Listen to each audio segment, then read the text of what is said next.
पोलिसांच्या सर्व सुट्ट्या रद्द करण्यात आलेल्या आहे। मुंबईला हाय अलर्ट। ऑपरेशन सिंदूर नंतर मुंबईमध्ये हल्ल्याची शक्यता।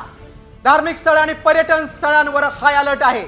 बघा तिकडे पाकिस्तानने 3 राज्यात हल्ला केला आणि महाराष्ट्रात आता महत्त्वाच्या ठिकाणी हाय अलर्ट आहे।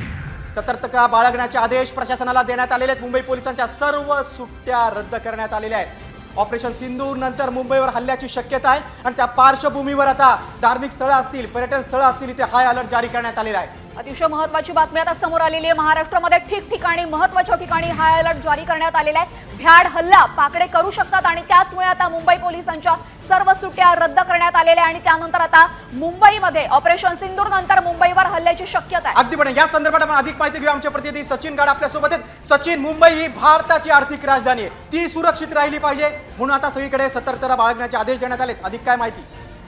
नक्कीच मुंबईमध्ये देखील अलर्ट घोषित करण्यात आलेला आहे। आपण बघतोय की सध्या बॉर्डर एरियामध्ये तणाव चांगलाच वाढलेला आहे। दोन्ही बाजूंनी एकमेकांवर गोळीबार तसेच मिसाईल हल्ले सुरू आहेत आणि त्याच पार्श्वभूमीवर मुंबईत देखील अलर्ट जारी करण्यात आला आहे। मुंबईसह राज्यात अलर्ट जारी करण्यात आला आणि देशातील अनेक राज्यांमध्ये अशा प्रकारचा अलर्ट जो आहे तो जाहीर करण्यात आलेला आहे आणि सगळ्याच पोलीस यंत्रणांना आणि इतर सगळ्या यंत्रणांना सतर्क राहण्याचे आदेश दिलेले आहेत। एवढंच नाही तर मुंबई पोलिसांच्या सुट्ट्या देखील रद्द करण्यात आल्या। आपण बघतोय की एकीकडे जे काही सध्या सीमावर्ती भागात सुरू आहे त्याचे पश्चात आता देशात सुरुवात झालेली आणि सगळ्याच यंत्रणा सतर्क असल्याचं आपल्याला दिसून येत आहे।